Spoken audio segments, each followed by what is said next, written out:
After exiting the company late last year, QT Marshall is reportedly set to rejoin All Elite Wrestling in his former vice president position. Plenty of details on that. Plus, the TNA executive shakeup continues with one person now no longer working with TNA Wrestling. We'll let you know who. Matt Camp, co-host of The Bump, reportedly has been released by WWE. Major plans for Jade Cargill reportedly could have been scrapped by WWE. Plus, Cody Rhodes and Seth Rollins' plans for Elimination Chamber have been revealed.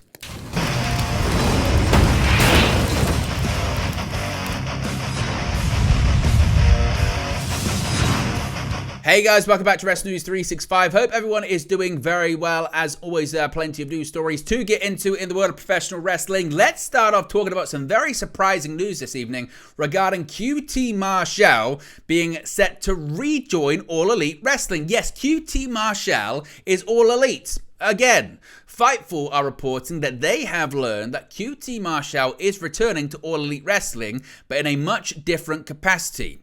Sources indicated to Fightful that Marshall and AEW had worked out their prior issues and he'll be coming back in the vice president role that he once held. However, he is not planned to return as an in-ring talent. Now, those that Fightful spoke to say that an agreement was in place as of a couple of weeks ago. He has not started back with the company as of yet.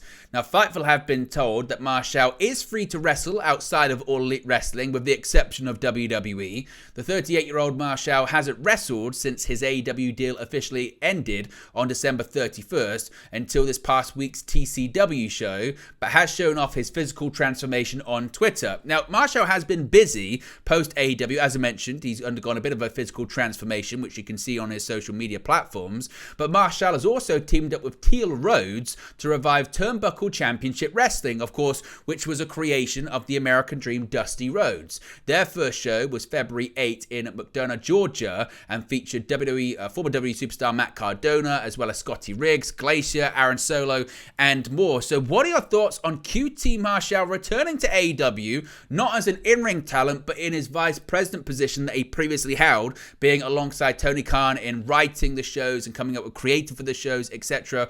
What are your thoughts? They've seemingly resolved their issues. One of his apparent issues was the booking of AEW and the direction that they were heading in. Seemingly that's been resolved. What are your thoughts on all of it? Let me know your thoughts as always in the comment section below. Now, we've seen quite a shake-up when it comes to TNA Wrestling over the last 7 days, particularly with the exit of Scott D'Amore as the president of the company. Now, this past week, Anthem Sports and Entertainment, of course the owners of TNA Wrestling, formerly Impact Wrestling, announced that it had terminated Scott D'Amore as president. In his place, Anthony Sassone was named as president of the company, although he is light on actual pro wrestling management experience. In 2017, D'Amore and current AEW talent Don Callis were named co-executive vice presidents under Ed Nordholm, who served as president of the company. Now, Callis left Impact to sign with AEW in 2021, leaving D'Amore as the lone EVP before being named president of Impact Wrestling a little less than a year ago. Nordholm remained active with TNA under D'Amore's leadership. Now, House of Wrestling are reporting that they have confirmed with multiple sources that while still an executive for Anthem Sports and Entertainment, Nordholm is also no longer actively working on the TNA brand. Nordholm still serves as an executive for Anthem, but is no longer working with TNA. He was on the video call to talent and staff announcing D'Amore's departure and Sassone's promotion, but was only present in his Anthem executive capacity. Now, those that House of Wrestling spoke with described Nordholm as someone who was regularly by D'Amore's side, as the two were very close. One source indicated to House of Wrestling that the decision was made for Nordholm to cease his work with TNA several weeks ago, likely around when the wheels were put in motion for D'Amore's exit.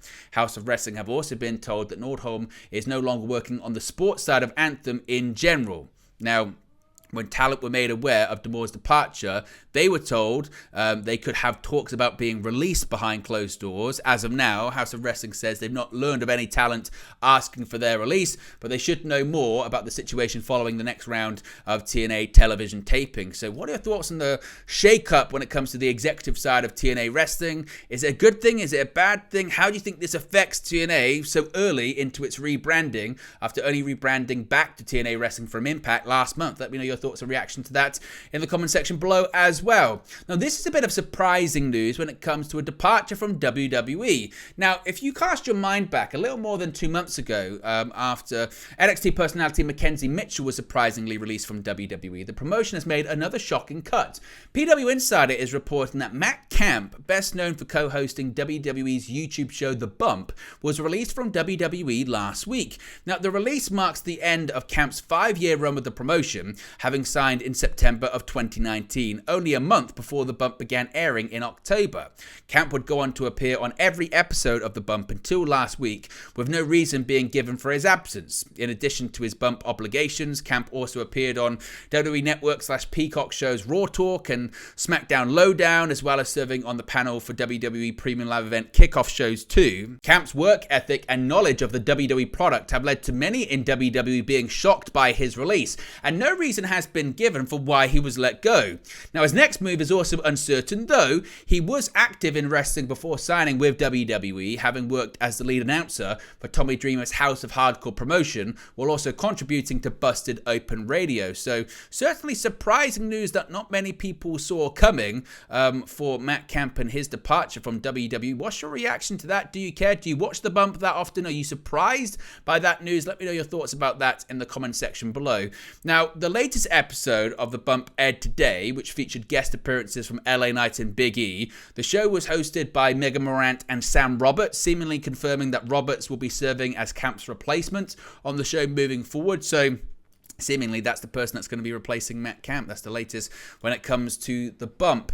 Now, Jade Cargill, this is really interesting stuff here, because many had expected, based on prior reports, that she was going to be involved at Elimination Chamber in Perth, Australia, but maybe not so much, because a new update has emerged on WWE's plans for Jade Cargill, with the talent seemingly being pulled from a big upcoming match. Now, it was previously reported that WWE had plans for Jade Cargill to compete in the Women's Elimination Chamber match. Now, these plans appear to have changed. As per PW Insider, Cargill was, quote, no longer slated for this match as at the February 24 Premium Live event as of yesterday, February 13. According to this report, the original plan was for Jade Cargill to enter and win the previously announced Battle Royal on the next episode of Monday Night Raw to earn the final and last spot in the Women's Elimination Chamber bout. Now, the report noted that Cargill is scheduled to be at this Friday's episode of SmackDown at the taping, with the February 23rd episode also being taped then.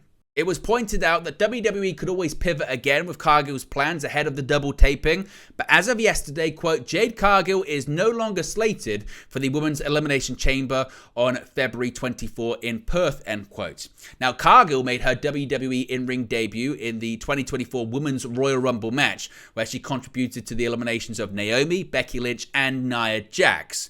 The Women's Elimination Chamber match will determine the star who will challenge for the Women's World Championship at WrestleMania 40 in Philadelphia, Pennsylvania in April. While Ripley currently holds the Women's World title, she will be defending her gold against Nia Jax at the Elimination Chamber. As of this recording, Becky Lynch, Bianca Belair, and Liv Morgan have all qualified for the Chamber match. But there is some uncertainty as to one qualifying match scheduled for SmackDown, because of course it was set to feature Shotzi, but seemingly she's picked up a significant knee injury at the NXT television tapings last night.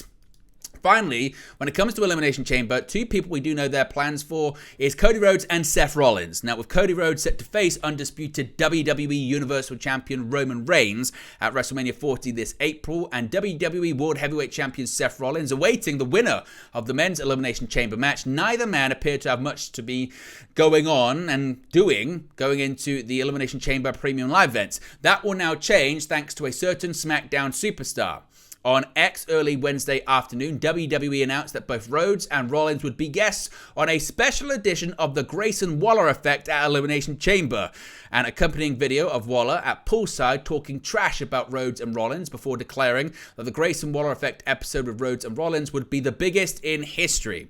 As hinted by Waller, this segment will give both Rhodes and Rollins a chance to discuss their recent issues with both Roman Reigns and The Rock, the latter of whom was set to wrestle Reigns at WrestleMania 40, before Rhodes stepped in and challenged Reigns via his Royal Rumble victory.